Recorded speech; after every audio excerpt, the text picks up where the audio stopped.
everybody. I'm Ted DiBiase, the $1 Million Man, and everybody's got a price for lazy booking. Hey, this is your Olympic hero, Kurt Angle, and you're listening to Lazy Booking. No, it's true. It's damn true. Ho! Hey, folks, I'm WWE Hall of Famer Hacksaw Jim Duggan, and if you want to know what's going on in wrestling, check out Lazy Bookings. Ho! Welcome, ladies and gentlemen, to a brand new edition of Lazy Booking right here on A2DRadio.com, brought to you by Gibson Mayer LLC, your certified public accounts, located at 301 Oxford Valley Road in Yardley, PA. You can give them a call at 215-369-3300.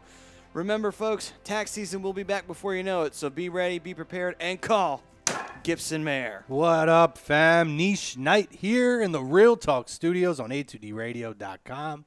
Chrome, Matty Sudi, Mr. Ryan Broder on the ones and twos, Ginger Gang. No, Andy, this isn't the TNA announced Team Homeboy. We got a lot of legs up on you guys. The B Show. Be happy I promoted you from the D Show. I mean, schmuck. I mean, I don't think I'm at, like, Jerry Lawler levels, but I'll take, like, maybe the Tony Schiavone. Okay. I'll take Tony Schiavone. Schiavone's not bad. You could be the living legend, Larry Zbyszko. All right, I'll take Larry, yeah. Well, listen, our Scanzano Sports topic of conversation tonight, Raw is currently better than SmackDown. We're on Instagram, Periscope, Facebook, Twitter, YouTube, and we got a lot to talk about. Yeah. We're going to review Raw and SmackDown. We're going to talk about why there seems to be this paradigm shift over the last month, 2 months, and really, particularly I think over the last 2 weeks, it's been more noticeable between Raw and SmackDown. Basically since SummerSlam, a lot of things have shifted around. We'll talk about that. Also, this weekend in Chicago, we have a huge event, as everybody knows, StarCast 3 leading into AEW All Out. Big news that's come from that. Guys getting pulled. Maybe some interesting names that could be somebody to watch. I actually Pipe bombs. I thought you were going to just say, like, oh, we got this big event, Chicago StarCast, and that's it. Yeah. I actually thought you were not going to say AEW. I'm not going to no-sell AEW All Out. I'm not going to no-sell it. I really thought you were. Listen, despite how it sometimes comes off, I want this to succeed. I want to see another golden era in professional wrestling. We talked about it last week, with the Wednesday Night Wars, that it's kind of already starting to float around and be dubbed.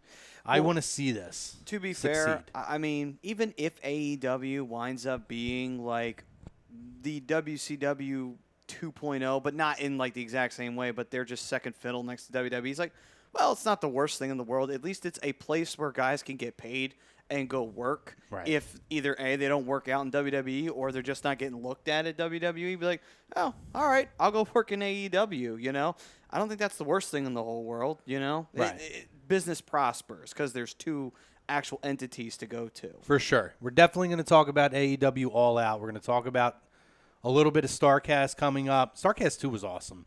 I looked at the rundown of it, and again, we're going to dig into it later. Not as excited about it, but I do like there is some definite huge sticking moments with obviously Jon Moxley, with CM Punk, amongst those names who are going to be participants. So that's going to be exciting to see.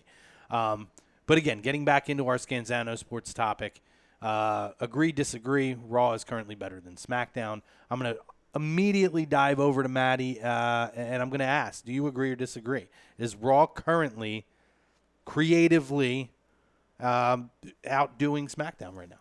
I think yes. I don't think it's hard to really. When I was watching SmackDown, I almost passed out. It was really been rough the last It was couple really weeks. boring. It's like Raw. It seems like there's certain things about. It's like, okay, I see where they're going with this. I like this. I don't mind what they're doing with Braun and Seth. Can it be better? Yes, but I don't mind it. Mm-hmm. I do like the fact that they're kind of, sort of leading towards maybe Braun getting the belt. Maybe he will. Maybe he won't. If he does, that would be great because it's well overdue. Mm-hmm. For Seth, it gives him a better rivalry to be in than with Baron Corbin. Not that Corbin didn't try. He certainly did. And I don't think he had a bad match with Rollins and Becky Lynch at Extreme Rules. But people just absolutely shit on Corbin, so no one was going to like it anyway. Mm-hmm. And on top of that, too, I liked – now you can say what you will about this, but I actually like what they're doing with Sasha. Of course you do. But I don't mind the fact that, she's being a heel. It's like, good. She's a natural heel. Like, her entire persona is a heel. When she's doing a babyface, she's clearly just acting. It's like, no, you're not that good of an actress. Just be a heel. Just beat the crap out of people and call people pathetic and worthless and act like you're better than everybody else. I'm like, do what naturally comes to you. Be yourself, and everything follows. Mm-hmm. People will hate her, and that's what I want. I want people to hate her guts. Because then she gets over as a heel. Okay. That to me, that's what the benefit is there. Okay, so let's dive into some of the specifics from Raw. Obviously, last week, new tag team champions. They're obviously going in the Braun Strowman, Seth Rollins area. I don't love that it seems, and I hope that I'm wrong, that this is going to be another Braun wasted opportunity or wasted program on a main event program that I don't necessarily know if he's going to win or not. That is a concern, I will say. If there's any concern I have, it's that one. It's hard to promote a guy as a monster among men when it comes down to crunch time and it's gut check time in the title matches, and he just can't win. It's you look at Samoa Job. That's what he's turned into. Yeah. And he has great main event matches. He has great matches, period, and he does these great programs with guys. I mean, his match with Brock Lesnar was insane. It was so good with such little build. Him and Strowman, oddly enough, had the two of the most interesting matches of Brock's runs. The other ones, I would say, the Daniel Bryan one, even though that one was not for the belt, it was still interesting because they were both heels working each other. Sure. But what I loved about Braun was that he was bigger and stronger than Lesnar, so it gave him a challenge. Joe just outsmarted him the entire time. It's like, see, this is great because it's telling a story that Brock usually doesn't get a chance to tell because he's usually the guy beating the hell out of the other guy. He's usually not getting outsmarted, and he's usually not outmuscled, you know? So I liked that side of it. And it's a shame because the two guys who had probably the most interesting matches haven't done anything since then, really, with any main event situations. No, and I would agree with you when you look at, particularly, you mentioned it really, really well. You talk about, obviously, the challenge that Braun bought because not many guys are bigger than Brock Lesnar. Not many guys have that kind of power and muscle mass that he has.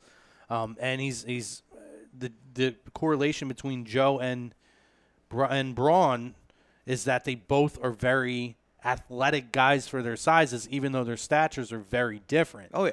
And it's the same thing with Joe, where you've seen him go against guys like Triple H who have muscle, and you've seen guys like Roman and whatnot who are big guys, but they're kind of a similar type of a build. But then you looked at a guy like a Samoa Joe who isn't a small guy, super athletic, super strong, great worker, submission guy. And again, it did add that different element that brought out, I think, the best in Brock in a short spurt. And the promo work was fantastic between those two. Absolutely. It's a shame because these are two guys that I feel like they got the most out of the guy who's held the belt the most as the Universal Championship, and they have themselves, to this date, never really been considered all that heavily to be a champion, even though Joe had his main event run with AJ. He was just fed to AJ the entire time. Same thing with Nakamura. And Braun has been fed to Lesnar. He's been fed to, I believe, Roman Reigns. And yes, he has been fed to Roman Reigns. It's just like, we've just been feeding this guy to people. It's like, you're right. How can you sell a guy to be the monster among men when he constantly loses in main event programs or big-time programs, and he's just getting fed to the other guy? Yeah. It's difficult. But, the pessimist in me tells me it's going to be the same old thing, but there's a little inkling of me that does believe I'm leaving an outside chance that Braun could come out on top in this. But I have my reasons of being skeptical for that. There's plenty of reasons. Clearly, track record is a big one. Yeah. And it's the fact that we just saw two title changes very quickly. Now, it was between two guys who basically exchanged the belt back and forth. But it's what we're anticipating now, which is no spoiler for anybody. They didn't announce a challenger. Ryan said, "Are we going to talk about it?" I said, "Hot tag." No, we're just going to go into it now. We may as well. And that's The Fiend, is the name that's been put out there on Twitter, to where Braun has tweeted back. and basically put out there by I don't remember the arena, but whoever is holding Hell in a Cell pay-per-view, that they're already promoting The Fiend challenging the winner of Seth or Braun for the title. It would be interesting. I mean, here's the thing. I don't know if it's a good idea then for Braun to win it because here's the situation you've now put yourself in if you go this route. The Fiend has to win the belt. He can't lose. So I would rather play it safe and let Seth drop the title than have Braun drop the title. And it'd be like, yeah, as soon as we put it on Braun, we're taking it right the hell off of him, giving it to Bray Wyatt. Like, do you think we're going to have 4 title exchanges that quickly, basically over a 5-month time span, though? But that's the thing, though. I don't know that I see that happening. But here's the reason. That's the concern because it's like, okay, so here's the problem. You don't want Wyatt's gimmick. You don't want him to lose. So it's like you put him in the title picture. Okay, he's got to win the belt now unless you do a schmaz finish. And what kind of schmaz finish are we going to have here? You know, what creative genius is going to come up with the idea of, hey, let's just do a DQ. Be like, kind of like what we saw at SummerSlam between Orton and Kofi, and people weren't too happy about that. Right. You know, so it's like if the Fiend's in a title match, he's got to win it. He has to win. Like, you can't do anything else about that. Am I totally wrong for saying I don't want the Fiend in the title picture right now? I think it's too early. I think it is way he's too early. Like there's other superstars, you know, in the company that could fit this mold, but he's at the top of the list. He does not need to be in the title picture. Not at all. He doesn't. No. So I would agree, but I'm not opposed to it. He has to win, though. Yeah, of course. He cannot lose. But then he needs to have it for like a year. Yeah, and then the problem he needs to have it to WrestleMania, yeah, at least. But then Yes. so then the situation comes in. It's like, okay, so then Rollins retains the title on Strowman. Strowman loses another main event match. Rollins drops the belt to the Fiend because, yeah, sure, Strowman gets buried again by losing to Seth, but it's like, okay, but it's better than just slapping the belt on him, saying, oh, he was Universal Champ, and then we just fed him to the Fiend. It'd be like, what was the point of that? The title change made no sense. See, I feel like it's kind of a missed opportunity, too, because kind of dating back to what I think Ryan may have said last week about Finn coming back as the demon at WrestleMania. Did you mention that? Well, you know, there was talks, I forget who said it, you know, last week, but of something like, oh, when Finn comes back, he'll face the Fiend as the demon. And I said, I don't see that happening for quite a while because I think when Finn comes back, he's going to join Styles and the OC, the club. See, now I could see that. And they hold off on that demon thing and then pull that off at WrestleMania, where you could have that be one of those main events. And I think that would be a hot main event for that pay-per-view. What would be good is if you do the route where maybe Finn wins the Rumble, gets a shot, if you do put the belt on the Fiend, and he goes to WrestleMania and he shows up as the Demon versus the Fiend for either the Universal title or WWE title at WrestleMania. Maddie just booked it. Say that again. Maddie, I would say Balor wins the Rumble, and he is the Demon at WrestleMania. He faces and challenges the Fiend for whatever belt he has. If you're going the route of putting the title on the Fiend, if WWE is married to this idea of you have to have it, it's like, well, he holds it to WrestleMania, and he faces off with Balor as the Demon at Mania. It's the only main event I could see out of that makes sense to me. Now go ahead. See, I was going to, I like that. Don't get me wrong. But in the timeline that I see them going with that, he's going full heel, Finn Balor, that is. Sure. And he's joining the club. I think a big reason why, and you know, kind of a storyline thing they could do is that we don't see Demon Balor until he becomes a babyface again. Yeah. So with him coming back and then winning the Rumble, I feel like, again, I like the idea, but in the timeline of him coming back, joining the club, it doesn't really fit because then he would have to turn babyface to be the Demon and then go up against the Fiend because I don't see them having the Fiend as the babyface. But in any other year, I would completely agree with you. I mean, it's weird because the only way that you could get out of that is if AJ turned on him and wanted to get the belt from him, and then you would have the Demon or Balor versus AJ, and then you'd have this inner war going on between the two of them. That's the only way you could get yourself out of that mess if you went that route. Yeah, no, I mean, I hear what you're saying. I mean, why I'm not opposed to the Fiend, if there is any truth to skepticism from any kind of investors and whatnot, which, you know, has been a rumor, unconfirmed, because WWE continues to put out pictures of him with the lantern and everything else, which was one of those things that people considered to be a hotbed topic. Has the Lantern gotten its own Twitter account yet? Oh, it should. It's amazing. Yeah, I'm waiting for that day. But, this could be a way for WWE, because we always do say, too, they sometimes wait too long and don't strike while the iron is hot. Oh, He's yeah. the talk of wrestling right now in a lot of ways. Or they plant seeds and then they don't come back to them Correct. until way later. This could be a way of them saying, listen, I know that you have this skepticism, but, we could put the title on this guy and the company can make a lot of money off of this. I mean, obviously, they're already coming out with Halloween merchandising and everything else where you can get the gloves and the mask and all these little innuendos that you get with it. I could see that train of thought, and I think people would buy into it if he does get the title. That being said, he has to win, and he has to hold on to that title at least to WrestleMania. To compare it historically, think about what happened with Kane.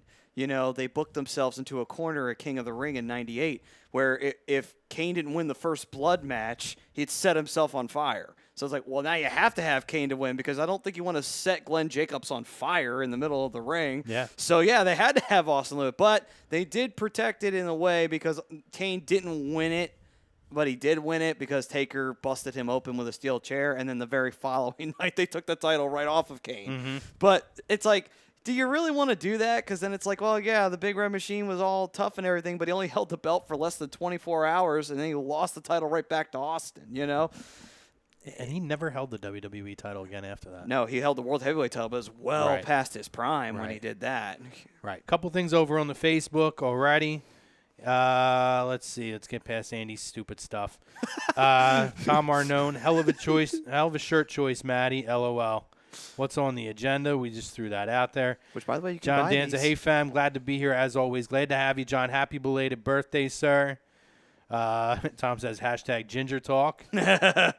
John says you guys are the A team. Enough said. Thanks, brother. Hey. Andy says something about WCW. I don't know. He says, can we argue about the Enzo Cass NXT thing during the hot tag? Yes, we can. It is on the agenda for hot tag.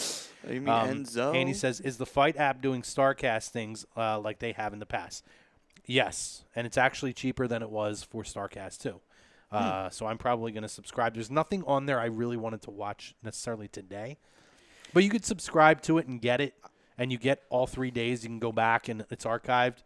So I'm probably going to order it tomorrow to watch some of the stuff that's going to be on. I could see this actually eventually being a big deal where, in Chicago, if AEW gets a really great strong following after their TV and everything, I could see that kind of like being like, it's almost like their fan fest for their big event. It is. In Chicago. Essentially it is. Yeah, but it would officially kind of become more of one as the years go by, Right. Andy said, Raw feels like a better show than SmackDown. SmackDown seems to have lost its footing these last few weeks. I totally agree. Storyline A2D Radio, hashtag buy a shirt. Yes, guys. Yes, totally. A2D merch is available. Let us know. We'll let you know how you can obtain some A2D merch. The shirts are extremely comfortable. They are. They are. The hats are great, too. And the hats are awesome, yes. Man, that shirt, I could sleep in that all day, every day. Andy says, or John says, boo Sasha. I wish she stayed away. Andy says, I almost thought they were going to have Braun beat AJ in the main event and then go on to beat Seth at Clash. Then I woke up. I would have loved that, by the way. See, I actually thought they were going to do that, too, when they made the match for the U.S. title of AJ versus Braun. I was like, I could totally see Braun beating AJ Styles, and then Seth and him have all 4 major belts on Raw as kind of like this dominant team. It would have been 3, right? No, because they have the tag team titles and the Universal title, and then they would have the U.S. belt. So that's 3 titles. You said 4. Oh, I meant the physical belts. I counted gotcha. the actual physical. My bad. 3 championships. Would have been like back in Yeah. the day when you had like Diesel and Shawn Michaels. Yeah, because they had all of the major belts. They had the WWF. two dudes with Intercontinental. attitudes. Yeah. Oh, what a great tag team name that was. So over 90s. not to change subject, but over here on the tube, Dave, and just let me know if you heard this because I didn't hear anything about this. Which Dave Rosca said, What's up, David? Hey, Dave. WWE draft is coming back, guys. I don't know. They haven't said anything about it. What? It wouldn't shock me if they did the draft. I do believe there has been rumors that some form of a shakeup will happen. I don't know that it's going to be it's because they changed it up with Heyman and Bischoff. So the rumors started when these two took over the two programs that they were going to start playing out some of the storylines, get through some things, and then maybe a couple months after SummerSlam, they may do another shift or a shakeup. So let me just get this straight, and I'm happy if that's the case. Okay, don't get me wrong.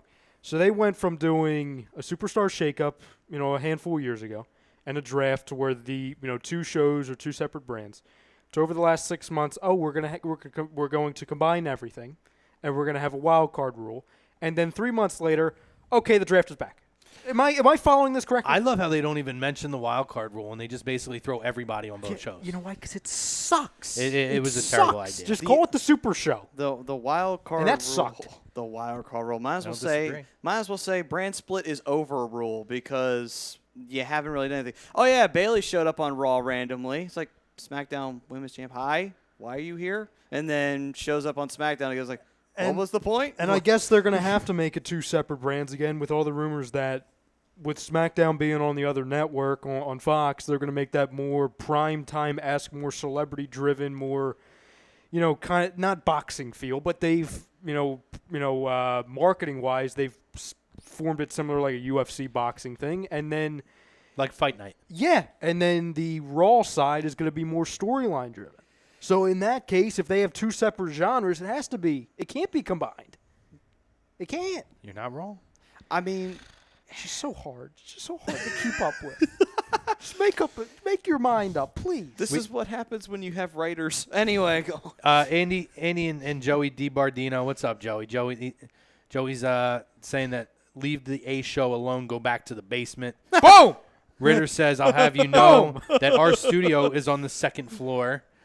John says, it's unfortunate that the days of titles being held for years is over. I kind of wish those days would come back. Well, they're not really gone. They're gone. But a lot of champions hold belts. Look at the last few champions we have for the WWE title and the Universal title. They held them for like 200-300 plus days. It was for different reasons.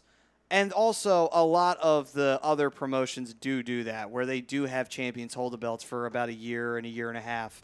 It does happen more often than people think. It's just if you take it away from WWE, you see it a lot more. Well, it's happened. It's happened a little bit because obviously you had CM Punk's run, you had AJ Styles' run, you had Brock's run, sort of what that was. Kind of. You had those runs where guys held on the title for a while. But overall, the idea of this happening consistently, it's over. Oh, well. We've talked about this a million times. Eric Bischoff killed any kind of story development. That used to be able to happen because, A, kayfabe was still a thing. Yes. B, you didn't have pay-per-views every month or special events every month to where, they had a true Big Four and you were able to build for 3 months to a main event. So you were able to kind of do those things. They weren't having champions defend the title every week on live programming. Yeah, you were having Hogan as champion teaming with Savage against like Honky Tonk Man and whoever the hell else you want to throw out there. That's why Savage had the belt for a year instead of Hogan during that Mega Powers run, because it was just the Mega Powers versus whomever the hell Ted DiBiase had. And you were able to kind of pull those things off. Yeah. The days of it are over. Let's look at society today. We talked about this a number of times on the show. I want immediate satisfaction, and I get bored quickly with this kind of stuff. Which is tragic, but it's funny. With belts, it happens only really in WWE anymore. If you do go to but to be fair, they don't have pay-per-views every month. If you look at companies like NJPW, they still run it like a wrestling promotion where you will see a guy hold a belt for about 100-some-odd days, 200-some-odd days. It's not uncommon. ROH did a lot too, where guys would hold the belts for at least 100-plus days a lot of times, sometimes 90-plus days, and that's a short run. It happens way outside of the spectrum of WWE. That's where you really see it. You don't see it in WWE anymore. And unfortunately, that's the mainstream of pro wrestling right now. No, for sure. So with this whole SmackDown thing, I think and tell me if you guys agree with this. At least my frustration with it's with two things. It's with I'm completely done. And I'm not done. I'm not going to disrespect them. I'm over the whole Kofi Kingston New Day thing. It's completely stale to me. It's stale. It's completely stale. I got it at WrestleMania. I was for it. I got it for the handful of months. Now I'm looking at it like what's new about this? You understand? What I think failed them there was they did not have any substantial booking for like the first like few months worth of Kofi's title run. I feel nothing was substantial during that period. Well, here's what I'm hoping that will come out of this. I understand what you're saying. I don't disagree. Mm-hmm. But what I'm hoping isn't just a hot shot program and becomes a thing. Is Randy Orton and the Revival stay together as a stable? Yes. I just think the two of them as characters, as the kind of workers they are, where they're a lot more of the traditional type of guys, it just makes so much sense. And it puts Revival being aligned with somebody like Randy Orton. To me, that catapults and it elevates them to the next level, as opposed to they're the guys who we know that they can be on that level, but are just sitting around because WWE Creative doesn't know how to do something with these guys. To Matty's point, too, I mean, he's absolutely right. What it seemed like they did, and we talked about it, in the moment, that their whole booking decisions revolving around that title belt, revolving around who Kofi was facing, it was almost like they went into every week thinking, oh, okay, whatever we do is going to work because everyone loves Kofi, so whoever he's facing, they're automatically going to hate, but people are going to look forward to the match because they love Kofi. Yeah. And that's fine, and in the moment, that's true. But that only lasts for so long until you start changing things. See, here's the making thing. Things fresh. That kind of booking only works with the once-in-a-lifetime generational wrestler, like a Stone Cold, like a Rock, like a Goldberg when he was hot, like a Hogan or anybody like that, where you could basically slap them on a poster against anybody. The rivalry doesn't have to mean shit, but because John Cena, anybody you could have face that person, that's going to sell. It doesn't matter if the program is garbage. I mean, think about this. R-Truth's whole program with John Cena wasn't the greatest program in the world, but people still went to the show and people were still interested in it because R-Truth made it more than what it was. He smoked a cigarette and actually blew it all over. Was it Cena or was it Morrison? It was somebody. I know he was like right in the middle. He did that somewhere. And it was also, that was only a 1 or 2 month program too. It wasn't something that's been going on since WrestleMania. And it didn't need to mean anything because you had John Cena right there selling the whole thing, and that's what was going to draw you the money at the end of the day. With Kofi, that's not the case. It's like you actually have to do something with Kofi because, yes, Kofi's hot now, but he's that, and I hate to say it, Kofi's not that it guy. He's just not that guy. He's a great wrestler, and I give him a lot of credit, and he has a lot of talent, and he deserves his title run. He absolutely does. But you need something to work with him that makes the title reign mean something at the end of the day. You can't just throw a random program out there and expect it to sell. I mean, he's worked pretty good programs since WrestleMania. No, I'm not saying he hasn't worked well. I'm happy with the program that he has with Orton now for the most part. I'm happy that they continue to refer back to the past history because that was something that needed to happen with this. It did. Am I on an island by myself when I say, like, I thought that when they would get back to this that I wanted to see Kofi get the leg up in the last laugh. But I think I'm ready for another Randy Orton heel title run. I think that's more of an indictment of the New Day stuff. But I don't think it is because for me it is. I mean, I've had this conversation 3 or 4 months ago with people where I know some people have their gripes about Randy Orton, but man, when you talk about a guy who, when he's in full heel mode, is one of the best, one of the absolute best in any company and in the world, man, Randy Orton in true Randy Orton heel mode is top notch, man. Can I be completely honest with you? And people could say this is a very small thing, but to me, I think it's a huge part of it. The thing that gets me and why it's become very stale with the whole New Day thing and Kofi being a part of it and with the title, I can't buy into, and again, Kofi is a great wrestler. Obviously, he's one of the best, in the company right now, and especially long term. But when you have a guy who is your champion, I mean, he's the WWE champion, and you can make it work with certain guys, but for a short amount of time, Your WWE champion coming out to that freaking music with the pancakes. If you're going to have your champion, okay, give him separate entrance music. He could still be aligned with it, but he shouldn't have Big E introducing him with the freaking, like, that works for the New Day, not for WWE champion. And I know everyone's different. Like 5 minutes ago, we were talking about a guy named The Fiend being the champion, and we were fine with it. So obviously, we're fine with weird stuff happening with our champions. But this pancakes I could do without. Well, it's the pancakes, and maybe they're doing it. I know why they're doing it. It's because it's the T-shirts, it's the kids, it's the pancakes, it's the merch. I get it. But it's not just about, like, we had this issue with the PG era. Like, sure, the kids love it. But what about everyone who's been watching it for 10, 12, 15, 20 years? You understand? Yeah. It's just not appealing to me. But here's the thing.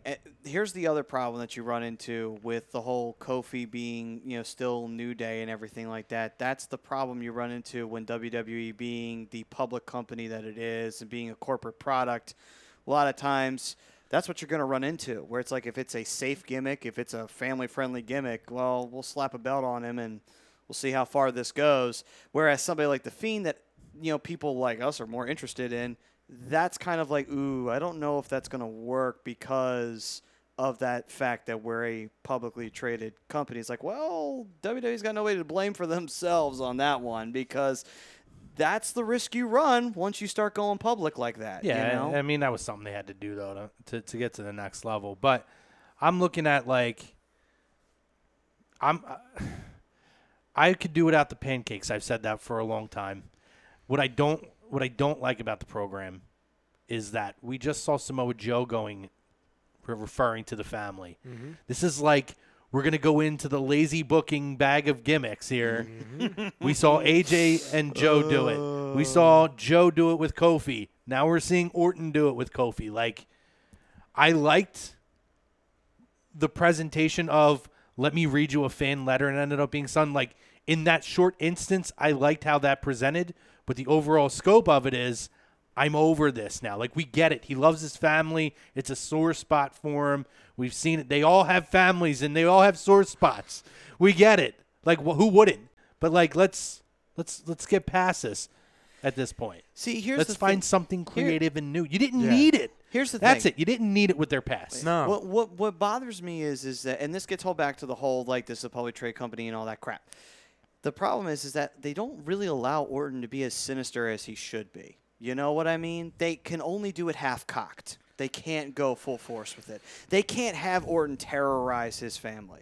They can't have Orton just literally beat the hell out of Kofi in the middle of the ring and leave him in a pool of his own blood. Yeah. They can't go that far. It's like, if they could make Orton look like he snapped his leg or something like that, it's like, that's the Randy Orton that everybody in the world would say, holy shit, this program's worth watching. Mm-hmm. Because now Kofi is coming from a position of, I not only failed to defend my title, or I failed myself, I failed my family because I failed to protect them. That adds more to the program, especially going into something like Hell in a Cell, where it's like, okay, now you beat the hell out of me, I'm going to beat the hell out of you in something I have only been in as a tag team. Mm-hmm. Now I'm going to come at you, just me, a man, and I'm going to beat the shit out of you. It would add so much more because sympathy is for the babyface, heat's for the heel. You got to go full force with these things. They can't do it. So, one second. So, Andy, he goes in here and he says, Brodo, ... Who hurt you? Don't get me wrong. I think Kofi needs some separation as well, but can they really separate him from the New Day without turning him or Big E and Xavier heel? Granted, I want Big E heel Big E. I want Big E versus Kofi through the end of the year with Xavier being so torn that he just walks away and goes after the IC title and let those two iron out their issues. Andy, what the hell are you talking about? What are you talking about? Listen to my words. I'm not talking about turning anybody heel. I didn't once say heel turn. Did I say heel turn, Matty? I don't recall you did. Chrome, did I say heel turn? No. I'm talking about legitimacy when you talk about your WWE champion. I'll give you another example. Remember it back, I think it's around, it might be around 10 years now. It was Shawn Michaels versus John Cena, WrestleMania. Okay? We talked about this a couple months ago, Chrome. But my number one gripe about that had nothing to do with the match. It was that was right off of the heels of Shawn Michaels being in D-Generation X 2.0, and he was still coming out to the D-Generation music when Triple H was on the shelf. That's not necessary. If you want to truly highlight your stars, and again, he's clearly a star because you give him the main belt, you don't need the freaking pancakes, the New Day music, the Biggie intro. You could still have them be best friends. Listen, I'll ask you this. Roman Reigns and the Usos are best friends, right? They're family, right? The Usos doing the intro music for Roman Reigns? How about the flip side when Roman Reigns was in the Shield? Well, to be fair, Dean Ambrose coming out and doing a little song for Roman Reigns? To be fair, No. though, Roman Reigns still uses the Shield. You theme can song. separate. And what was a lot of the heat that people said? He's not part of the Shield. It's time to change the music. You can separate your stars, which for the third time, Kofi Kingston clearly is, if you separate it the right way. Well, no listen, pancakes, no music, no anything. you can go back to Evolution, when Evolution was a thing. Yes. When Hunter came out by himself, he came out to his Motorhead music with whether it was the game or the King of Kings or whatever the hell the music was. Yep. He always came out to his own individual music, and I agree with Ryan. It's very difficult to look at him now and make that separation.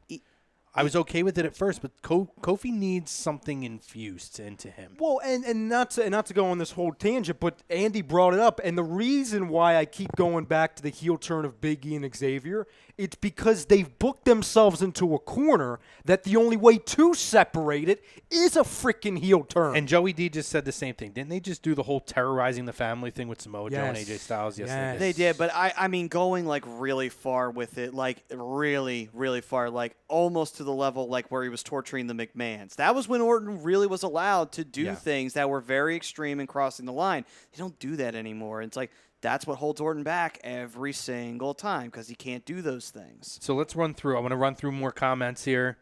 Andy asked, when does The Fiend win the title? Or should they have him win the Rumble and then shock Balor at the end of the night? I think if they're going to have The Fiend the title, they're going to have him win it in a month. Or I guess a month and a half now. So Andy put in Meltzer's reporting, quote, right now there's a concept of another draft type of thing to build permanent Raw and SmackDown rosters.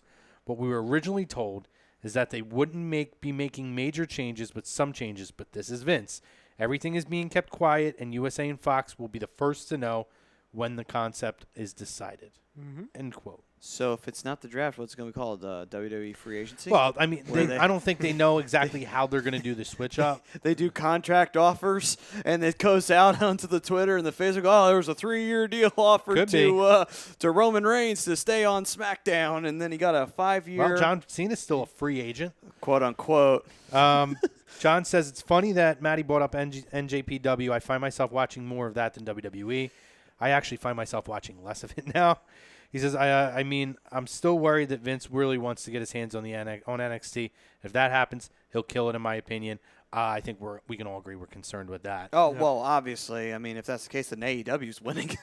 Pove chimes in. He says, with Rousey joining Total Divas next season, when do you see her coming back to the ring? Finger aside. Oh, God. Well, it was really to the side. I don't know. I mean, I don't know how that injury is going to affect things either. I think she was, from what I understand, she was looking to take close to a year off, 9 to 12 months. So, I imagine she probably was planned to come back around Rumble season, I would expect. Maybe she would be a surprise entrant in the Women's Royal Rumble. Possibly. So I read a thing where they don't want to use her on a one-off thing.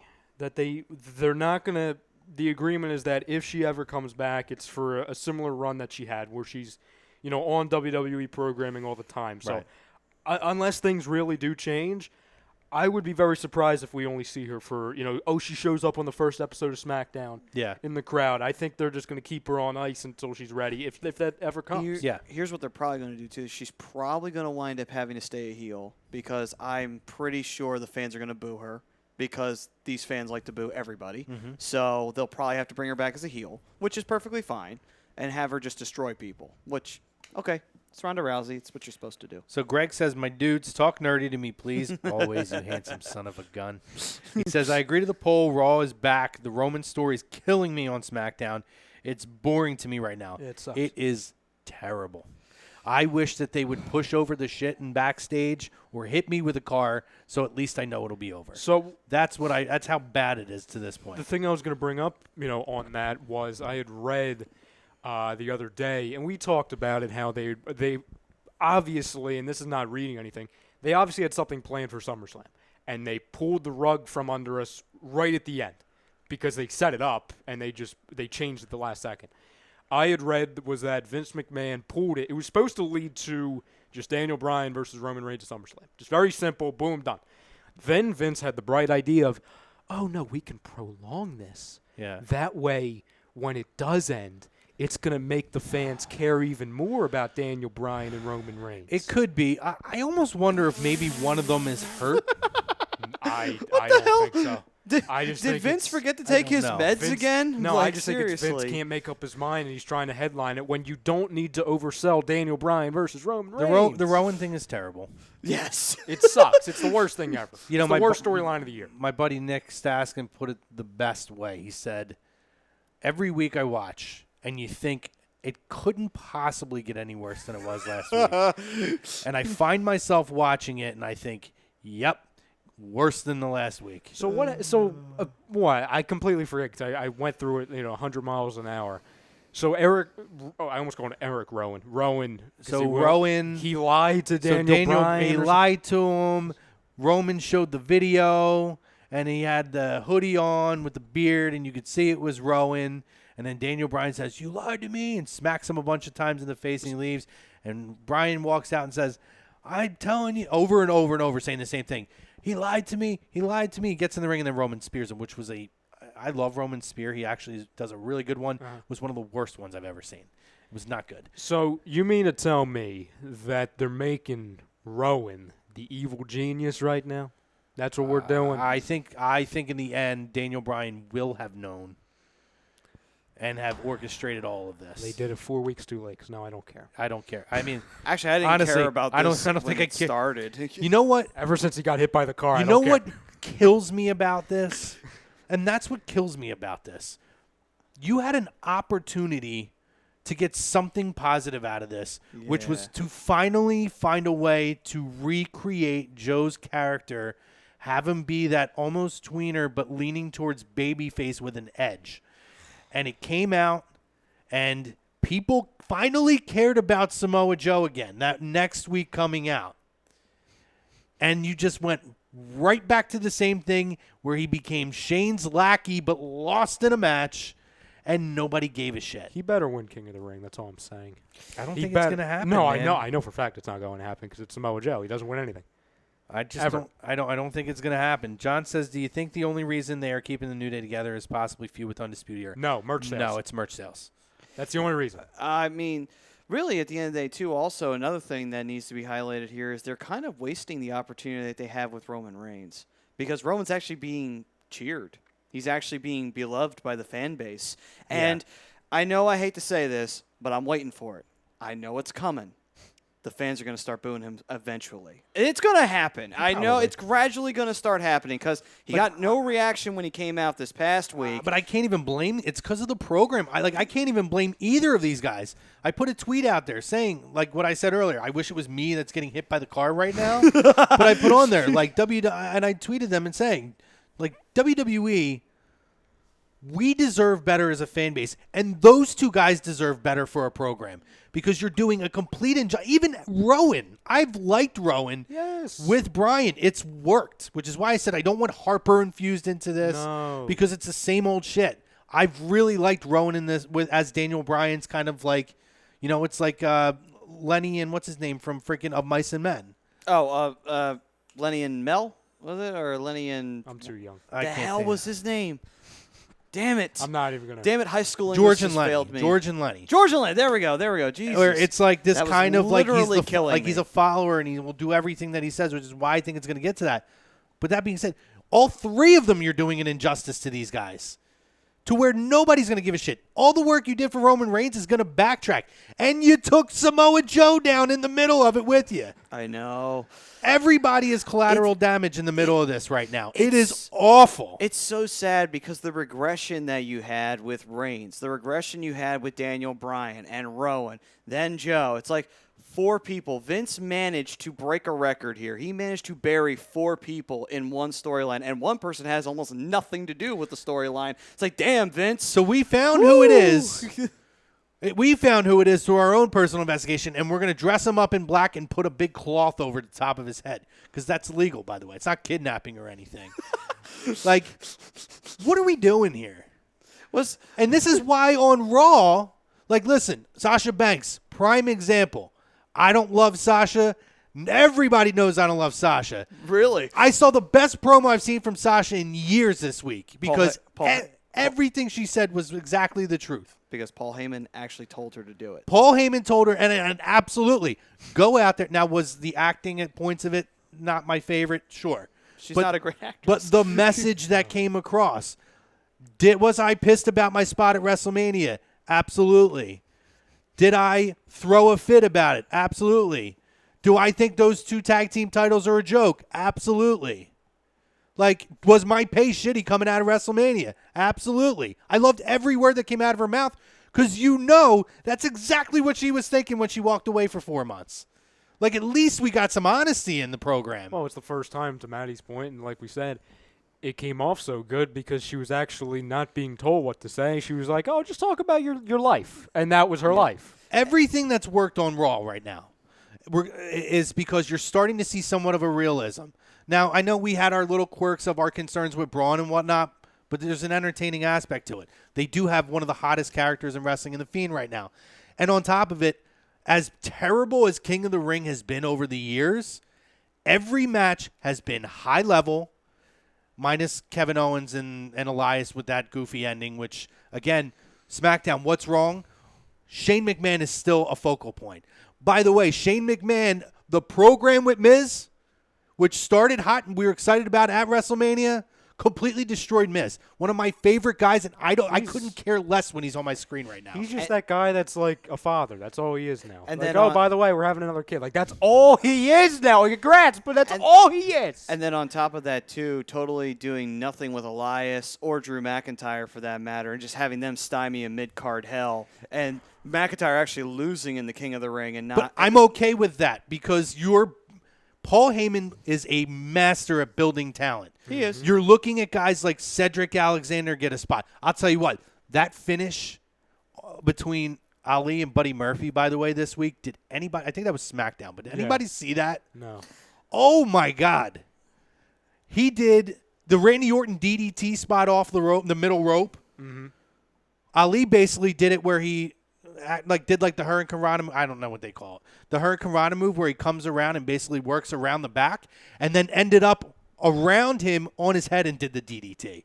And then he did his 450 splash. It was insane. I will show you the clip during the break. Yes, please. It was one of the best finishes I've seen, which I hate make a difference, Ali, but I'll tell you what, him and Buddy Murphy, dude, that was high level. They're building Buddy Murphy. They're building Ricochet. They're building Cedric Alexander and making me care about all these guys. Yeah. All of these guys. SmackDown, though, you have a guy like Chad Gable, comes back, new look. He's kind of focused. He's got to work on his mic stuff, his acting, but whatever. He looks like a 5-year-old. You got a high level match with Shelton Benjamin, who could put anybody over and make him look like $1 million. Can I point something out? And they go to, I'm gonna make short jokes. Like what is that? I would have had him. He looks like a child joke, but anyway, if anything, I'll throw this in here too, okay? Because here's another thing that I'm obviously going on a rant. I apologize. No, I understand, and you're right. Here's the issue. Okay? I didn't want this. And you know I'm a Shelton Benjamin guy. I've been saying I ever love since Shelton that Benjamin. He came back that he Shelton's should one be of on the best TV every wrestlers, single. yeah. I will say this before, I will say this. My favorite match ever on Raw was Shelton Benjamin and Shawn Michaels. Yes, I can watch that match 1,000 times. We were saying Shelton Benjamin should be the opponent for Kurt Angle at WrestleMania. We were saying absolutely. yes. Yeah. Absolutely.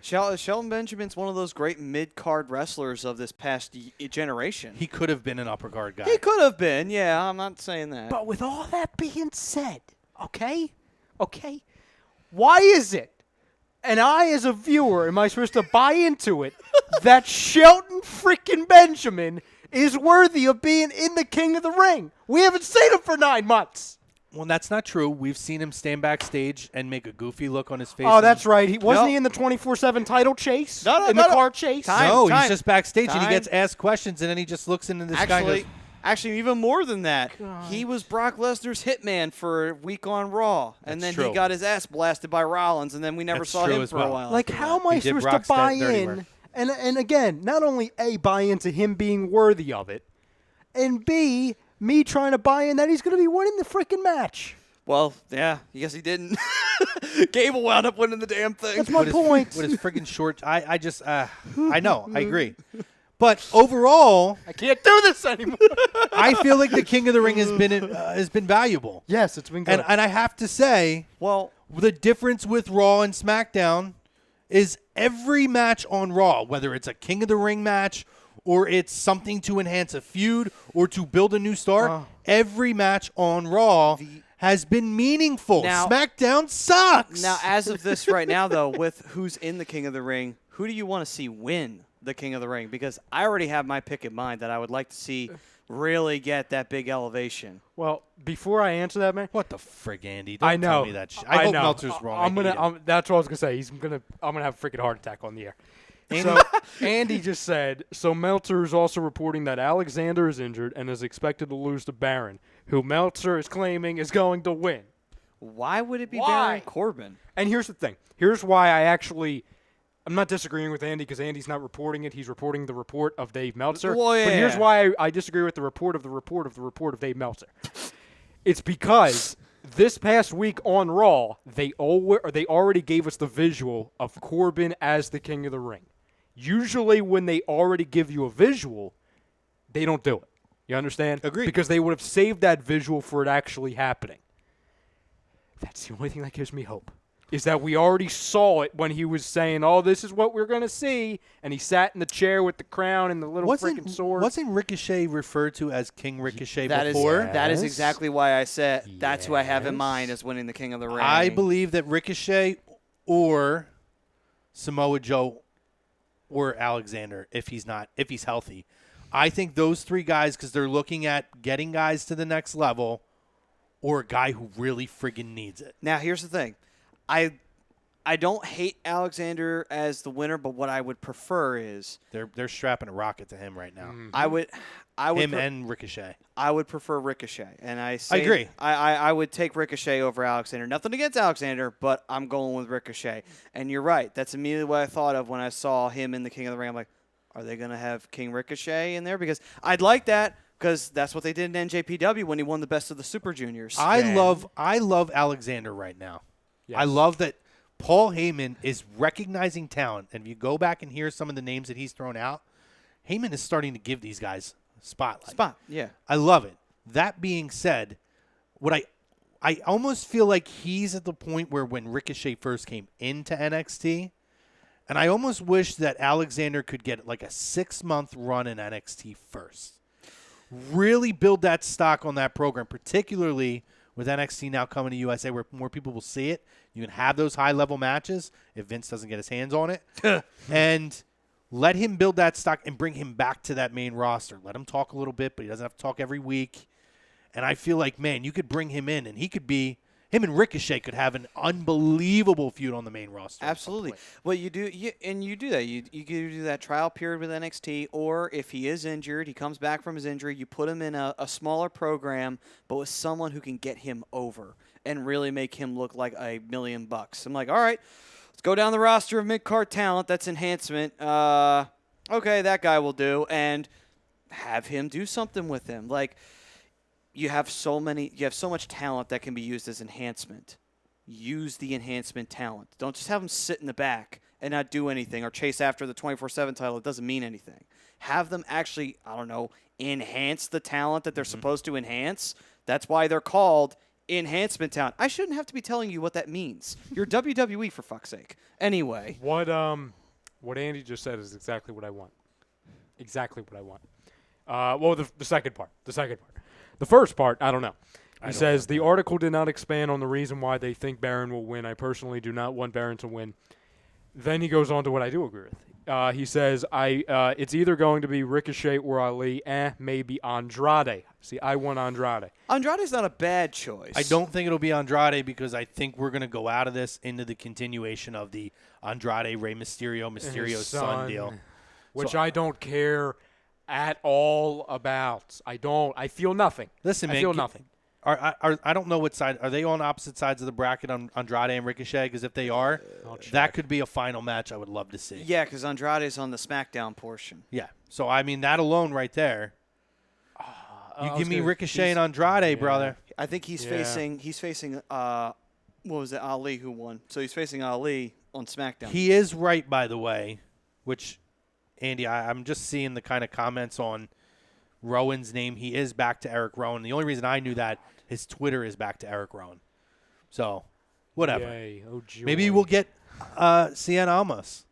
Andrade Cien Almas. Probably Does that not. mean if Harper ever comes back, it will be Luke Harper? Luke. Maybe we'll get the War Raiders? No, probably not. Yeah, let's be I mean, honest. the heavy room with them is they're going back to NXT. Fine. Good. They did fine there. I'd be so down. Stay I'd there. be fine with that. Yeah, I'm completely fine with that. Well, they're clearly getting away from having legitimate tag teams dominate the division right now. So Well, yeah. What is he saying about Charlotte? he wants to have Queen Charlotte. What is it? Yeah, but they have done fuck all with Charlotte, so it would give her something to do, especially with mixed match coming up. I don't know if they would I do the don't whole care. couples thing because they're already doing that 10 times over with newly engaged Becky Lynch and Seth Rollins. I don't know if they're going to have couple show on both. On top of that, too, Breaking though. news on last week's show.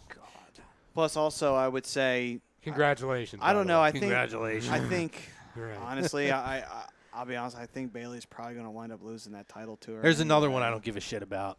Yeah, I really do mean that. I really think Bayley's probably going to lose the SmackDown Women's title to Charlotte, and Charlotte's just going to have it again. What's the Just other thing you because noticed there's no reason else. that's going to drive me off of a wall? What did they do? And I know it's just one match. What did they do on SmackDown? They jobbed out Lacey. Yeah, they did. They did. So all those months of her just walking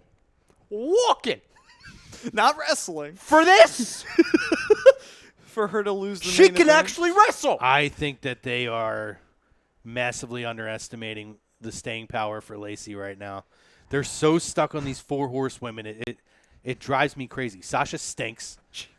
Bailey, I'm sorry, no disrespect. Bailey stinks. Bailey She stinks. stinks. She is the same character. We're talking about Kofi. She's the same character. How many times, Crumb? What did we say Crumb? coming out of Money in the Bank, Ryan? I know. We said, I hear hey, you. maybe we'll get an edge out of her. Yes. Something a little different. And anytime we see an edge, it's fake. Oh, because it's fake. she comes out and gives some horse shit smack to Charlotte's face that you can't. I don't buy it. It's terrible. And then she's hugging everybody still. Chrome, Let me fix my side ponytail. how many times are we going to have to see the Bailey buddies, and then on the ground, two of them are dead? They're dead over there. They're dead. I think How many times are going to? I want them dead because I want her to come out and say, screw you all, and pop every one of them. Yes, that's what I want, Chrome. See, that's exactly what I want. Show me something new. Give me what I want. Give me what I want. Give me what I want. Sorry, John. Bailey sucks. Hey, don't look at me.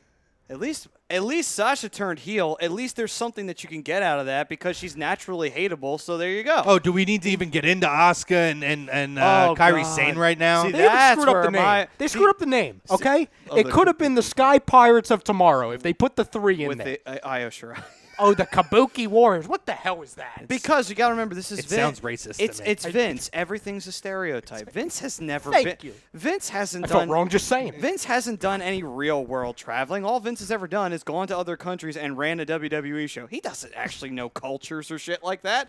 Everybody is a stereotype in Vince's eyes. We're going to go to break, and we're going to leave it at this before we get on the other side. Joey says, hashtag stop the hug talk. Hashtag not my hugs. Hashtag not my hugger. Maddie, give us a read from the sponsors, brother. Sure. Don't want to destroy your phone there. There we go. Anyway. Okay, breathe. This first half of the pandemonium called Lazy Booking was brought to you by Gibson Mayer, LLC, your certified public accounts located at 301 Oxford Valley Road in Yardley, PA. Give them a call 215-369-3300. Folks, tax season, it sucks, and it'll be back before you know it, but be ready, be prepared, and call Gibson Mayer. Fam over on the Twitter, Periscope, and Instagram. hop over to the Facebook or YouTube, search A2D Radio or A2D Live. You'll find the second half of the show. We'll continue to talk about this if you want to, fam. We got AEW All Out on tap and, of course, Hot Tag. We're going to take a brief break. We're going to come back right at you in a few minutes.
everybody. I'm Ted DiBiase, the $1 Million Man, and everybody's got a price for lazy booking.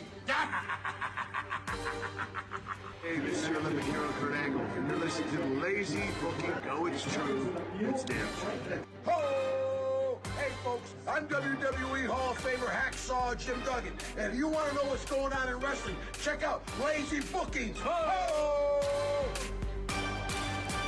Welcome, ladies and gentlemen, back to the second half of Lazy Booking right here on A2DRadio.com. Brought to you by Gibson Mayer LLC, your certified public accountants located at 301 Oxford Valley Road in Yardley, PA. Give them a call, 215-369-3300. Tax season will be here before you know it. Be ready, be prepared, and call Gibson Mayer. All right, guys, we're back on Niche Night Thursdays on A2D Radio. Lazy Booking taking you to 9:15, 9:30-ish. We'll see where we go. Leading you into Hockey Happy Hour, the real Triple H, with Matty Cinsudi and his group of misfits. My merry band of misfits. Your merry band of misfits, the Lost Boys. As Tom likes to say, Peter Pan, grow up. The misfits will be taking you, going through hockey, and unfortunately... Ooh, it's a rough bracket tonight, huh? Unfortunately, yeah. This is what happens for when, you. This is what happens when you invite a Devils fan onto the show. Yikes. Actually, he didn't. He really invited himself. But, right. you know, it is what it is. Listen, we got hockey talk coming up top of the hour. Season's around the corner, so it's going to be starting to really pick up, and these guys are the best. So, you know, make sure you don't miss it. I'm excited for it. Misfits in action. I'm a hell of a lot more excited for hockey season than the WWE right now. Ritter called you the MIA, Misfits in action. Oh, God. Well done. All right, well, if I'm General Huge Erection, then I guess that's what it is. But our Scanzano sports topic of conversation got hot and heavy in the first half. Raw is currently better than SmackDown. Agree, disagree. We're going to also discuss the AEW All Out card. Maddie's bought up the card. We're going to go through. We're going to go through some predictions and whatnot. Okay. Mr. Brodo has a smile on his face over in the corner.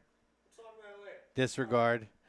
All right. We gotcha. Okay, then. All So right. while he's in the corner thinking about what he did, let's see here. To start off the night, we have a six-man tag team matchup. A Boy and His Dinosaur, Jungle Boy and Luchasaurus, tagging with Marco Stunt versus SCU. I think Jungle Boy, Luchasaurus, and that clan come out on top in this one. I agree. Yeah, they probably will. It's kind of a shame. SCU's just kind of like, can you guys do a job again for us? They don't really win ever. It's such a shame. Anyway, moving on, we have Hikari Shida and Riho Abe, Japanese women's match. I'll be honest, I don't know much about them. I'll defer to Maddie's choice in this one. I'll go with the latter of the two. I'm going to go with Riho. I'm on. going to go with whoever Maddie picks. Yeah, I agree, Matty. All right, then. Completely agree. All the reasons you just said. All the reasons. Just gave a name. Yes. Well, somebody had to take a stab at it. I might as well, right? Anyway. This is the thing with AEW. And again, I mean, we know a lot of the people. Yeah. Well, decent. But I don't know every person who's on their cards. Television is going to be big for them. Mm-hmm. And it's finally going to be rolling out in about a month and a half, which I think we're all excited to see what that's going to be. Yeah. And hopefully this will help them to build that early card talent. Yeah. Because that's what's been rough about these events. The main events, on point. No problem with those. It's keeping people interested, and we talked about it last week. You know, people spending $60 and $70 feel obligated to watch it, or $50, whatever the pay-per-views cost. But when you're in live TV, you have to build that talent. Absolutely. And unfortunately for the ladies' Japanese match, I feel like an Iron Mike Tenay giving you background would be a massive service for this company right now. David Rosca says, Ryan Brotto, I want lesbian action in WWE. That's what? I'm going to make a second week reference to this. That's what Pornhub's for, buddy. Don't tag my name in that. I mean, What? to be fair, it's looking like it's going that route with Mandy and Sonya at this point, and Eric Bischoff is running it. He's the one who brought it to WWE. Don't encourage. Once again, what? They got free sites for that. They do have it. I mean, I would say keep it there, but hey, this is Eric Bischoff, so I'm just I'll defer to his 2002 run on Raw. Anyway, moving on. To singles match, Cody Rhodes versus Shawn Spears with Tully Blanchard in his corner. Can I just say I love his nickname, Shawn Spears, the Chairman, the Chairman. It's fantastic. It's fantastic. I actually Newly married, also, by the way. yes to a young Australian wrestler. You probably don't know her. No, I have she no only idea. she hasn't really done anything. I'll never Not pick him notable. to win anything. No. He took Peyton away from me. You think you know somebody, Maddie? You think you know somebody. Here's the downside. I'm going to go out on a limb and say he wins. No, I think he actually might win this match too. I'm going to say Tully actually helps him win. Yeah, too. I think it's going to be a Yeah. schmozz finish. Yeah. I think that Spears wins this match for sure. Moving on, three-way match, which is a triple threat. Darby Allin versus Jimmy Havoc versus Joey Janela. I actually picked Darby Allin for this one. No, I got Joey Janela. Same. Next up, And he's like, Yeah. okay, well, screw you guys. I just don't want Joey Janela to win. That's just me, though. But anyway, moving on. We go to winners get by in the AEW Tag Team Title Andy, Tournament real quick, match. before you get to that, Andy asks, who's going to be in Cody's corner? Have you seen that poll? There is nobody right now. Yeah, I didn't even know that was a thing. Is that No. a thing, Andy? Is it the dog? That would be cool. That was seriously. I like What's the his name dog. again? I forget. Who knows? It's like a really cool name. By the way, Pharaoh? Pharaoh? Yeah, Pharaoh. By the way, Dustin Yeah. Rhodes did also sign a multi-year deal with AEW. Just You got an letting apology, you know. Ryan. Oh, good, brother. I was joking with you. I was confused, but still. Anyway, Confused, but just joking. okay. They do have websites. I wasn't kidding about that. Yeah. We understand. Trust Like, you could find a lot of that on there. Yeah. Like real stink faces. Yeah, it's right Like there. butthole stink faces. It's right there. It's all for you. It's right there. Oh, Ass to mouth stink faces. they call that Scheitze. But anyway, I'm gonna Oh, reel- look, a quarterback I'm got gonna, sacked I'm gonna- anyway. I'm going to reel myself back in on this because I'll That- keep going with it. it's your fault for throwing out the lure on Hey, that guys. one. That is your fault. 7 days until football. Yay. Changing the subject. Maddie, back to you. Well, I was going to go to the winners get a bye in the AEW Tag Team Title Tournament match Yeah. before that all Yeah, happened. let's do that. But Let's do anyway, okay, we got the best friends, Chucky T and Trent Beretta versus the Dark Order that no one gives a shit about, Evil Uno and Stu Grayson, who used to be the Super Smash Bros. With their little gimps that come out, even though they don't call them gimps. I get a kick out of their Anyway. entrance theme, The Best Friends, because it's literally just like a non-copyright hip-hop bed and just a random guy just saying, best friends. Yeah. That's it. That's all it is. It's American males all over again. That's all it is. I'm going to go with the artist formerly known as the Super Smash Bros. I would agree with that. Yeah. They've been pushing that. I mean, they positioned it at their one of their last pay-per-views to where these guys, I feel like they're going to try to position these guys to be something. I don't know. I have a weird feeling maybe the best friends would wind up getting it because they've got that. See, here's the thing. I'm going based on the logic of their audience, and there's got to be one goofy, stupid shit that's got to get over in this thing, and this is the goofy, stupid shit moment, and that's the best Well, friends. I think people like the best friends too. Yeah. I mean, if They you're do. if you're looking to kind of put yourself on the map, you want to push young talent, but you need to have established talent that people know. Which they do. That would make more sense. I don't think so. I think the former Super Smash Bros. Are going to go on top here. Andy does clarify, by the way. He says the options were Brandy Rhodes, DDP, or MJF. But is that like a real poll, or is that like So I need MJF. is that just a fan poll of like, hey, if there was Yeah. going to be somebody, who would you want? I'm to going to be? vote D, Pharaoh. If it winds up being MJF, then they really do need Shawn Spears to go over here because I would love to see MJF totally just absolutely swerve us and help Shawn Spears. I know he's technically friends with Cody in real life, but it's like, make him a freaking heel. Make him turn on his friend. Well, they do that all AEW the Twitter time. page, I would do official poll. Okay. All right. Next up, we have AAA World Of that selection, I would go MJF. I could care less about the other two. Yeah, I would totally Yeah. go MJF. AAA World Tag Team Titles ladder match: the Lucha Bros versus the Young Bucks. Lucha Bros are defending champs in this one instead of the Young Bucks like it was the other time. I'm gonna say the Lucha Bros. I'm going Lucha Bros. Same. Andy then does say the results of the poll were DDP 38%, MJF 34%, and Brandy Rhodes 28%. Why? I can't believe it would be that close. That's a boost. That's interfered with, that poll. That has to be. That's completely interfered with. That sounds completely so it's going to be ridiculous DDP. to me. I mean, that's what it's. I mean, I love DDP as much as the next guy, but still, come on. Are we kidding right now? That's ridiculous. Seriously. All right, next up we have... But no, I think the Lucha Bros, I think this could be the match of the night with the way that these guys work. And, I mean, I told you guys before, a lot of me says I think the Lucha Bros might be the best tag team in the world. Yep. When they're on the top of their game, they make anybody look like 1,000 million, 100 bajillion bucks. I wish that there were teams in WWE right now. I wish they were available for AEW so they could face the Lucha Bros. That's how much this team is. That's how great this team is. Andy, right when now. was that poll posted? He also says only 32,000. I know. That's why I asked. I want to find out first. Yeah. Can you tell me when that poll was posted? I'm worried because if the results are already done, that means it was a while ago. I'm going to make a point. But go ahead. Continue. I'll make that point when he lets me know. Next up, we have singles match. Kenny Omega not against Jon Moxley this time. Against Pac, who I guess mended the fences with everybody and is now coming to AEW. Oh. Yep. Oh. Yep. That's I worried. Oh. I worried. The poll was posted on 8/25. 4 days ago. So I'm going to be the guy who's going to bring everybody back down to earth. Oh, boy. Here we go. Rant alert. In 4 days, they only have 32,497 votes on that. How cute. If this was a WWE Twitter poll, It'd have 50K. it'd have within like the first 2 days. 50K within the first 12 hours. Probably. If it was big enough, yeah. Well, a poll leading into a major pay-per-view, The biggest one. the biggest one yet. I think an NXT poll would have done better.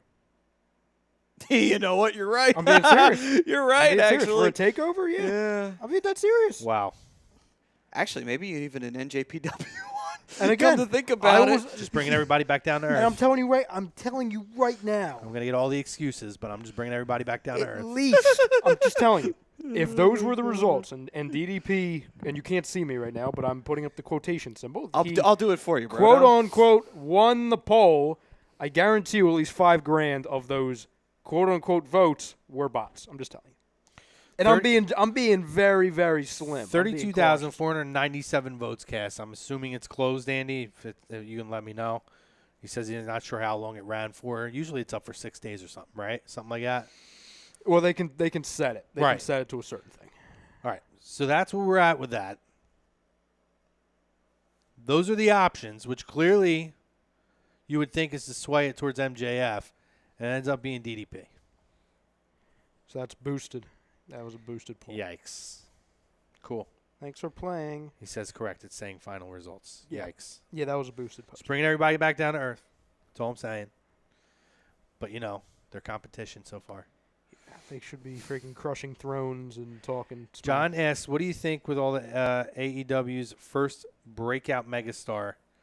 But my thought is that it's going to be Hangman Page. Thoughts? MJF. I think it's I would MJF. say MJF. Yeah. I'm strapping the rocket ship. I mean, it could be 1 and 1A. Page will definitely be following right behind him. I think that those two, if they book everything properly, those two could be the major, rivalry for the title for like two brand new wrestlers instead of using an established name talent to get your main event over. The first internet maybe meme-ish. I'm not comparing it as far as skill, but like the Zack Ryder thing. You know how he was a megastar online and everything? Yeah. I think it can easily be someone that's not either of those two. Anyone want to guess? No. Well, It's Luchasaurus. It's absolutely Luchasaurus. I think him and Jungle Boy are probably, I could see them totally being the very first AEW tag champs. I can see that totally happening. I can picture the memes with those two if they have them on every, and I would imagine they will, on every week programming for AEW, winning some matches, winning some titles. The memes about him, freaking Luchasaurus. I know. Which also means That could be their first star, Luchasaurus. Who would have thought? I mean, If it winds up being the case, I mean, Luchasaurus will probably like challenge for the AEW title. He won't win it, but he'll at least be in a main event situation. If the main event roster isn't And by as the way, not to fleshed be out as it need mistaken to for be. the Funkasaurus either. By the way. Oh no! There's no Brodus Clay here, and there's no Sweet Tea either. But anyway, Freaking guy. The other question we have from Andy: forget does the Funkadactyls. anyone else have issue with another promotion's tag titles being defended? No. No. no, not really. No, it's a major promotion in the world. This is the way that things are going outside of the WWE universe where these companies are intermingling and working together. I have no problem with it. It's a larger scale but a less scaled version of the territory Yeah, system era. Yeah. Where everybody benefits if we can have a working agreement. Especially if AEW primarily stays in Jacksonville and every little bit goes out to other places to Right. do a Agreed. TV show every once in a while. Agreed. With that, Kenny Omega and Pac. Omega. He's got to win something. I would say Omega would probably win this. I would not be so sure if it was him and Moxley, but since it's not him and Moxley now, I would have to say it has to be Omega. Yeah, I mean, as a worker, I really like Pac. He is a good worker. This just is, to me, this is so deflating for this card to not have what happened. And it's unfortunate, early hot tag segment, to have the MRSA issues that Moxley's having at the time that he's having them. Now, it does sound like it's not going to affect him getting back for television, which is great. But that being said, it's a huge hit for this card.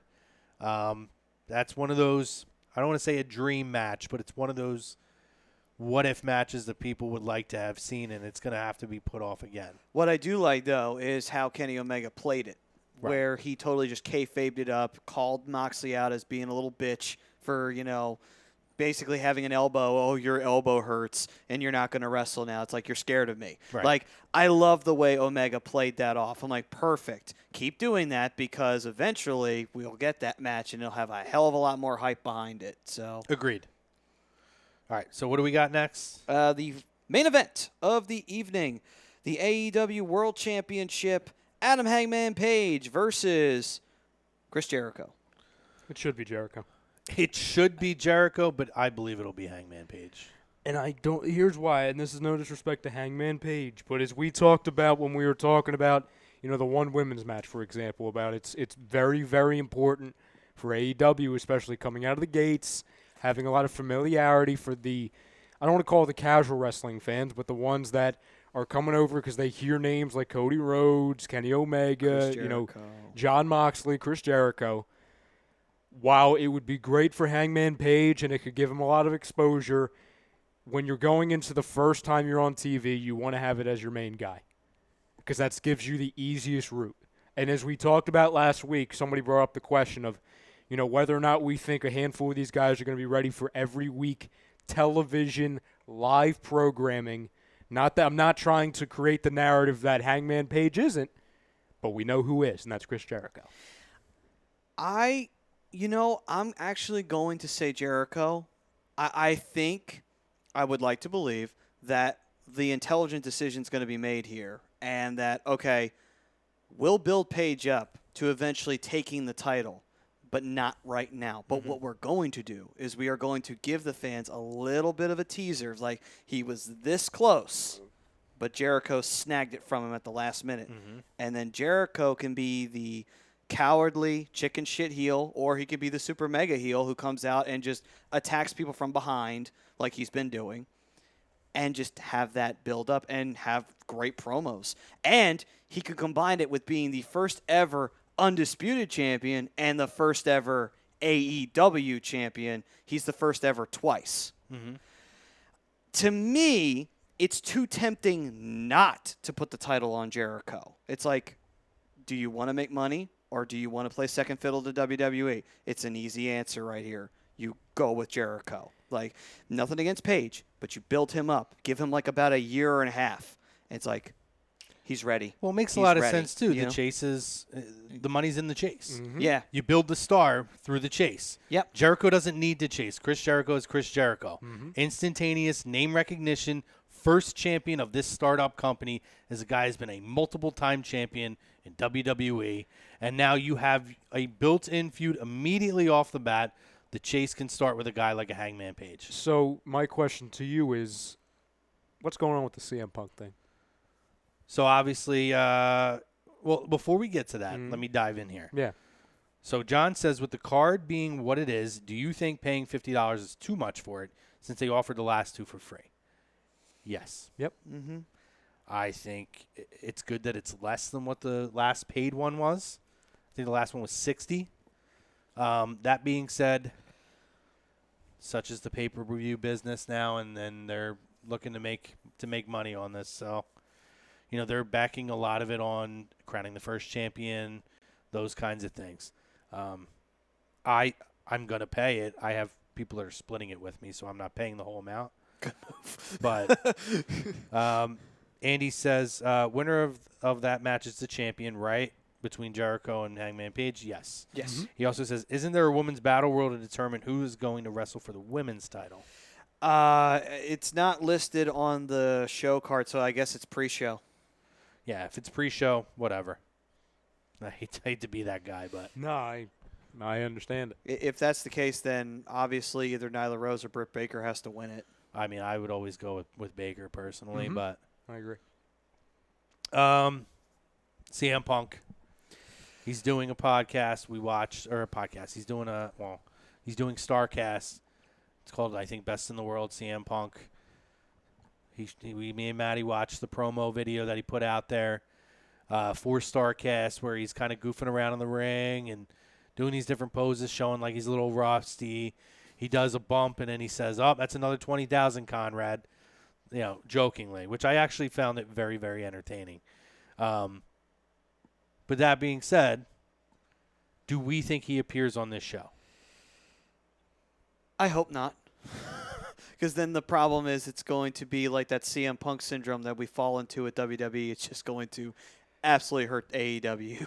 And just them trying to build up their reputation. Like, then you're going to get those stupid CM Punk chants, not just at this show, but then at the first TV, when they go to another town. It's like really, Christ, we invited that in. We invited those schmucks in to start chanting CM Punk in every arena we go to. Those are the people I would turn away in like 5 seconds. So I don't know if we talked about this yet, at least on the air. I 100% think on the first TV show, he's showing up. CM Punk. If he does, then it's like, all right, well then, okay, what are you doing? Are you really, you know? We already know the marks are going to get excited. Does this excite you? Does it? No. Does it move the needle for you guys at all? No, because he's such an asshole. For CM Punk being on there, no. I think it would be interesting. As much as I trash the guy, I would be interested, and I'd probably mark out for it. Yeah, of course. But I just feel like it's only a matter of time before it becomes we're going to parade and shit on WWE stuff instead of focusing on your own product. That's what I'm thinking. If he came back, said nothing about WWE, and they just built their product and made him another big acquisition, I'm 100,000% in on 100%. And then the problem is that you know that's not going to happen because Cody's already done it. So naturally, he's just going to give carte blanche to Punk. I'm like, hey, Punk, here's a microphone. Go shit on WWE for the next 20 minutes so the marks can jerk off to this. You know, Now, that's pretty much exactly what Punk. That's probably exact verbiage what Rhodes would say too. My second question is, if he does come back, is he going to be a wrestler or something else? I don't know. No, I think he'll wrestle. He probably would wrestle. Part-time? I mean, to me, his MMA career is done. Should Yeah. There's nothing else there. I mean, he got some nice paydays out of it. I think that there is a little fire there for him, maybe, to get back in the itch. The fact that he's doing this tells me that there's still a little bit of an itch there. I still think he's a shithead for a lot of the way things went. I don't understand why people worship this guy. Was he different? Yes, he was. Is he a different human being, though? Absolutely. Is he selfish? Absolutely. Does he really give a shit that people are out there throwing CM Punk chants around? Nope. Maybe he does now a little bit, but I don't think he did for 2 or 3 years while he was chasing his MMA dreams at way too old of an age without having to pay any kind of dues And getting stomped. and getting his face beat in. So It's interesting you bring that up because I was going to bring up his name earlier when we were talking about the whole Sasha Banks thing, on how when she was talking on this, on this week's Raw, how it was some of the best work she's done on the mic because it blurred the lines of storyline and real. Mm-hmm. What you brought up, and you're right, it was, we really don't know why people love the guy. Did he do good work? Yeah, but not, but it's kind of overblown. The reason why I think when we talk about peak CM Punk, which was right, it was the pipe bomb, then it was him taking the title from Cena, then it was a little bit afterwards. It's because whenever he spoke, he's not one of the first people to do it, but he was one of the first people to do it in a long time, especially coming right off of that PG era, where every time he spoke, it blurred the lines of real and storyline. And that's why people loved him. Not because he was truly the best in the world, not because he was the best in-ring worker, which he was very good. He was very good at all those things. I'm not going to discredit him. But it's because he was somebody that embodied the whole, is this real? Did they really cut off his mic? Does he really hate Vince? Oh, is he really taking the title? It's because we never saw anything like that before. You know what I'm saying? That's why so many people embrace him even to this day, because as we see it to this day, like Sasha Banks, we were pleasantly surprised when she cut a promo like that because we don't see it.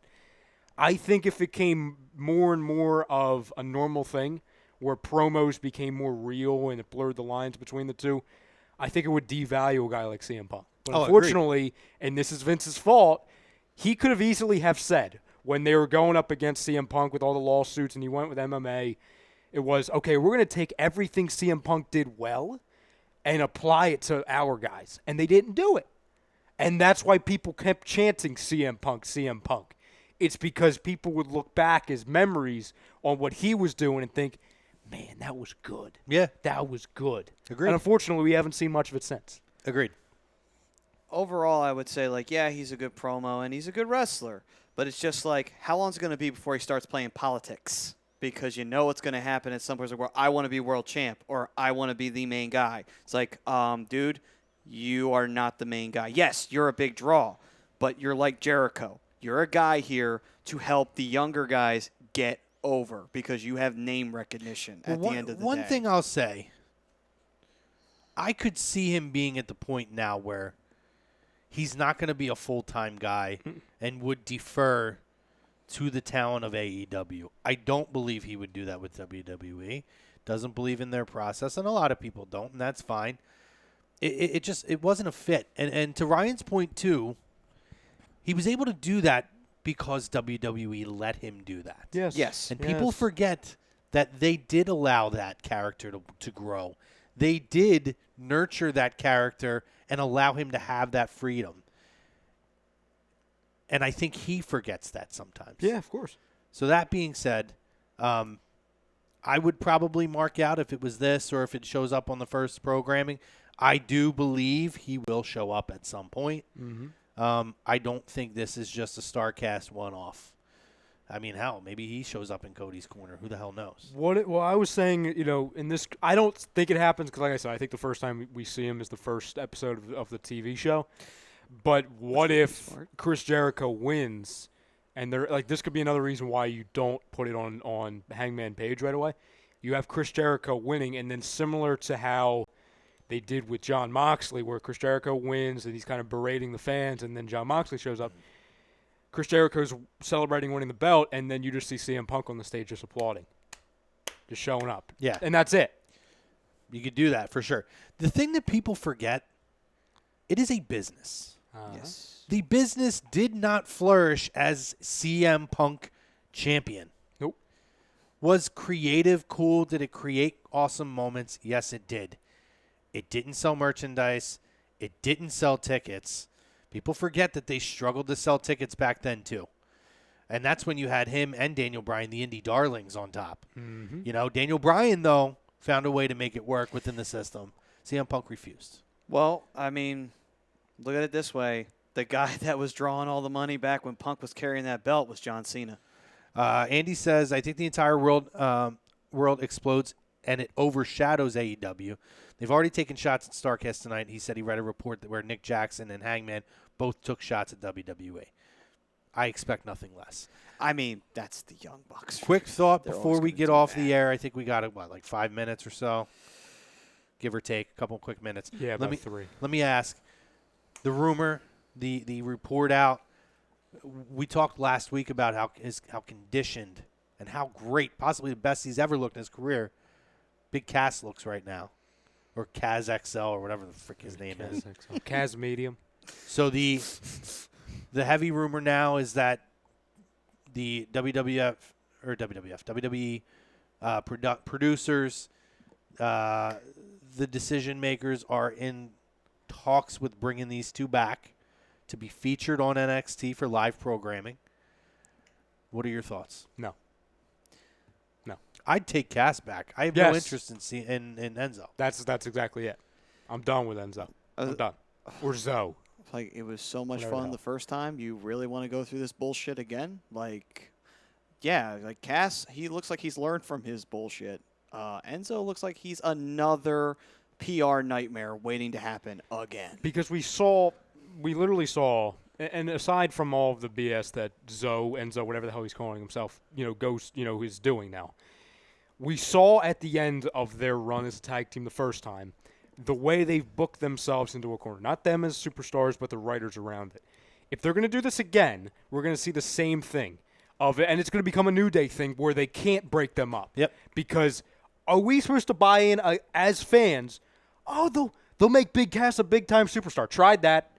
Oh, they're going to make Zoe or Enzo or whatever, whatever you're calling them. Real one. Yeah, Real One 2.0, whatever, 360 M8, whatever. I don't care. I don't care about his freaking names. His great rap video. Yes. Are we supposed to buy in that he's going to be a singles competitor? No. We've seen the end of it. I don't care. I'm glad that Kaz Medium is Kaz Medium now instead of Kaz Triple XL. It's great for him. But I don't care. I'll see that in another promotion. Maybe AEW. It's not in NXT. I don't need it. Last couple comments before we hop off the air. Joey DiBardino says he does miss the pipe bombs. So do I. I think we all do. But they can come from anybody. Doesn't have to come from CM Punk. I agree. Andy Ritter says, not a chance. There's no way that WWE brings those chuckleheads, whatever you want, back to NXT. They'll get immediately shit on by the NXT crowd. That is not how you kick off the new era of NXT. And he says, tonight has been Rantomania running wild. It has. You are certainly right. And to your point, the last thing, yeah, we could be seeing pipe bombs every single week, and it's by the guy by the name of The Miz. That was the guy. That was what we were hoping for. But no, he's just the dad. No, they subbed that out for Kevin Owens. Kevin That Owens is too. another guy. Yeah. That too. It's another guy, for sure. Mm-hmm. Guys, great show this week. Appreciate you joining us. If you made the jump over from Twitter, Instagram, and Periscope to the Facebook and YouTube, appreciate you. Everybody who stuck with us. We always love your comments. Love interacting with you here on A2D Radio, not just on this show, not just on the Real Triple H Hockey Happy Hour that is coming at you at 10 p.m., but on every show. It's a hot time right now. Football season's coming up. Hockey, basketball season. They're a real shitty, weird Phillies team this year. So much to talk about, and we want you guys in the chat on every program. All right. Lazy Booking was brought to you by Gibson Mayer LLC, your certified public accounts located at 301 Oxford Valley Road in Yardley, PA. Give them a call, 215-369-3300. Tax season will be back before you know it, so be ready, be prepared, and call Gibson Mayer. Hockey Happy Hour in a few. Philly Sports Guys tomorrow night, guys. Until next week, for the Ginger Gang and the handsome Ryan Brodo, who you'll catch Wednesdays on The Fix with that crumb Ralphie and maybe Noah and Frank. Until then, guys, have a great, safe holiday weekend, and we'll talk to you next week.